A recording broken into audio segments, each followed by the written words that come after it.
कि सांगा यदि चित्तौड़ का राजा बना था तो इसके लिए सिर देने वाला आदमी कौन था? दो खड़े, इनमें से बता कौन बनेगा? उसने बेचारे डरते डरते कहा कि सांगा बनेगा। कौन बनेगा? और जैसे ही कहा सांगा बनेगा, पृथ्वीराज और जयमल टूट के पड़े, सांगा को लिया साइड में, सांगा कूटने लगे, सांगा की आंख फोड़ दी थी, सांगा की आंख नहीं थी। तो रायमल जी के जो 13 बेटे थे ना, उन 13 में 3 मुख्य थे, पृथ्वीराज, जयमल और सांगा। जब रायमल जी जीवते थे तब इन तीनों भाइयों में आपस में लड़ाई होती कि पापा के मरने के बाद अगला राजा कौन बनेगा, और डेली लड़ते वहां पे। पृथ्वीराज के पापा के मरते मैं राजा बनूंगा, जयमल का एक बस पापा मरते मैं बन जाऊंगा। लेकिन रायमल जी ने कहा मांगता हूं मेरे सामने तो ये बात मत किया, सुबह शाम बात करते पापा मरेंगे तो राजा बनूंगा।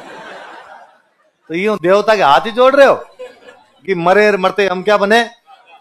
पर इनके भाई कोई असर नहीं पड़े, वैसे वैसे आपस भाइयों में वाद विवाद हो। तो इनके एक अंकल थे, उन अंकल का नाम था सारंग देव। क्या नाम था अंकल का? सारंग देव नाम करके अंकल हुआ करते। और उन अंकल ने एक दिन कहा कि यार एक काम करते हैं, अपने किसी को हाथ दिखा लेते हैं तुम्हारा, भविष्य दिखा लेते हैं, और तुम्हारा भविष्य देख के कोई ना कोई बता देगा कि तुम में से अगला राजा कौन बने। तो कहा ठीक है। तो चित्तौड़ राजधानी थी, चित्तौड़ के पास में कोई माताजी का मंदिर था। उस माताजी के मंदिर में पूजा करने वाली महिला रहती थी, पुजारण हो गई, पुजारण हो गई। तो जो पुजारण माई थी वो हाथ देखती थी। तो कहा उस पुजारण माई के पास चलते हैं, वो हाथ देख के बता देगी कि तुम में से अगला राजा कौन बने।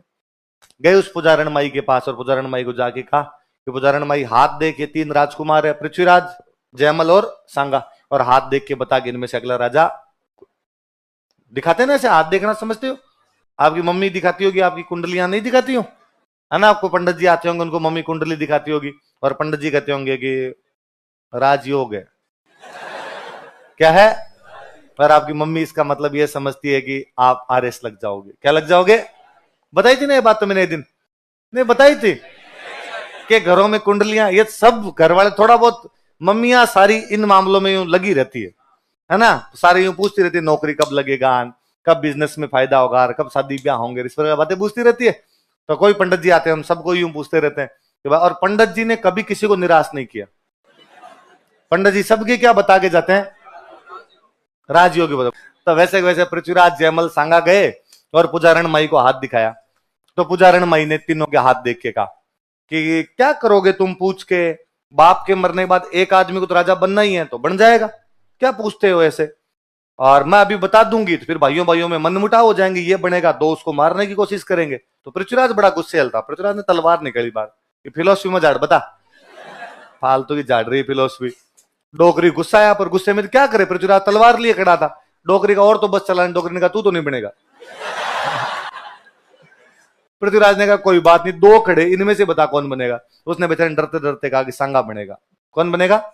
और जैसे ही कहा सांगा बनेगा, पृथ्वीराज और जयमल टूट के पड़े, सांगा को लिया साइड में, सांगा कूटने लगे, सांगा की आंख फोड़ दी थी, सांगा की आंख नहीं थी। तो एक आंख इन दोनों भाइयों ने तोड़ दी थी, उसने फोड़ दी इन्होंने भाइयों ने। पर वो बेचारी पुजारण माई या अंकल सारंग देव जी जैसे तैसे बीच बचाव करके पड़े, और सांगा का भाग यहां से। तो सांगा अपना घोड़ा लेके भागा वहां से। राजसमंद जिले में एक गांव पड़ता था सेवंत्री। कौन सा गांव था? वहां एक भगवान विष्णु का मंदिर था, रूपनारायण जी भगवान का मंदिर था। उस मंदिर में एक मारवाड़ का तीर्थ यात्री रुका हुआ था, विद्या जेतमालोथ। कौन सा तीर्थ यात्री रुका हुआ? कोई अपने परिवार को लेकर तीर्थ यात्रा के लिए निकला हुआ मारवाड़ का एक बंदा था, और रात्रि विश्राम करने के लिए और रुक गया, आपके मंदिर के अंदर रुक गया। कौन से गांव में? सेवंत्री। कौन से गांव में? कौन रुका हुआ है? और सांगा मंदिर में जाता है, वो सांगा थका हुआ, घोड़ा थका हुआ, खून टपके, उसके प्यास लगी हुई। और वहां पर जब पहुंचा तो उसने विदा जेतमालोथ ने देखा कि यार कौन कैसे। उसने कहा मैं तो मेवाड़ का राजकुमार हूं, ऐसे ऐसे भाई पीछे पड़े हुए, इस चक्कर के अंदर आया हूं, तुम यार सहायता करो मेरी। तो विदा जेतमालोथ ने कहा सहायता तो क्या कर सकते हैं, भाई तेरे पीछे आएंगे, तो एक काम कर हमारा घोड़ा लेकर रवाना हो, और तेरे भाई जब यहाँ आएंगे तो हम उनको यहाँ पे रोक लेंगे, हम उनको यहाँ से आगे नहीं जाने देंगे, तेरे को थोड़ा टाइम मिल जाएगा, वो निकल जाएंगे और हम उनको बातें लगा लेंगे यहाँ पे। तो सांगा ने अपना घोड़ा छोड़ा, विदा जेतमालोथ का घोड़ा लेके वहां से रवाना हो गया। पृथ्वीराज जयमल पीछे आए, तो उन्होंने देखा भाई सांगा घोड़ा वहां खड़ा, तो उन्होंने पूछा भाई ये घोड़ा यहाँ खड़ा है, ये बंदा कहाँ गया? तो उन्होंने कई इधर यूं कहा हमें नहीं पता कहाँ गया यार, हमने तो बाहर आए तो देखा घोड़ा ये बंदा और हमारा घोड़ा लेके और भाग गया, कौन आदमी था, तुम कौन? और उन दोनों को पता चल गया कि ये आदमी इनके साथ में मिला हुआ है। क्योंकि उन दोनों ने आगे जाने की कोशिश की तो विद्या जेतमलोत उनको रोकने का प्रयास करता है। तो वहां पे विद्या जेतमलोत और उसके परिवार के लोग और पृथ्वीराज जयमल के बीच में लड़ाइयां होती है। पृथ्वीराज जयमल विद्या जेतमलोत को मार देते हैं। लेकिन विद्या जेतमलोत ने इतनी देर तक रोक लिया था पृथ्वीराज जयमल को कि सांगा को वहां से आगे निकलने का मौका मिल गया था। क्योंकि सांगा यदि राजा बना था तो उसके लिए सिर किसने कटवा लिया था?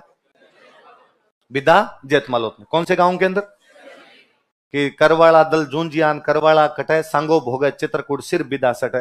कि सांगा यदि चित्तौड़ का राजा बना था तो इसके लिए सिर देने वाला आदमी कौन था?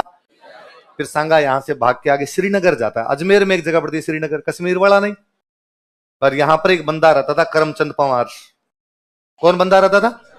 ये करमचंद पंवार मालवा वाले परमारों का वंशज है। किसका वंशज है? मालवा में परमार पढ़े थे हमने, मैंने बताया मालवा में परमार थे, बाद में तुर्क आ गए थे। तुर्क आ गए तो मालवा वाले परमारों का शासन वहां से समाप्त हो गया था। तो मालवा वाले परमार अपने राजस्थान आ गए थे। वो महपा पंवार, चाचा मेरा महपा पंवार है, वो मालवा वाले परमारों का वंशज है। ये श्रीनगर में जो करमचंद पंवार बैठा है ये भी मालवा वाले परमारों का वंशज था। ये यहां बैठा था। सांगा इसके पास आगे शरण लेता है और सांगा ने कहा कि भाई मुझे शरण दे, मेरे कभी अच्छे दिन आएंगे तो मैं तुझे रख लूंगा। तो करमचंद पंवार ने उसे शरण दे दी थी। तो सांगा को सेवंतरी गांव में बचाता कौन है? शरण कौन देता उसे? कौन से गांव में? श्रीनगर कहां पड़ता है? सेवंतरी कहां पड़ता है?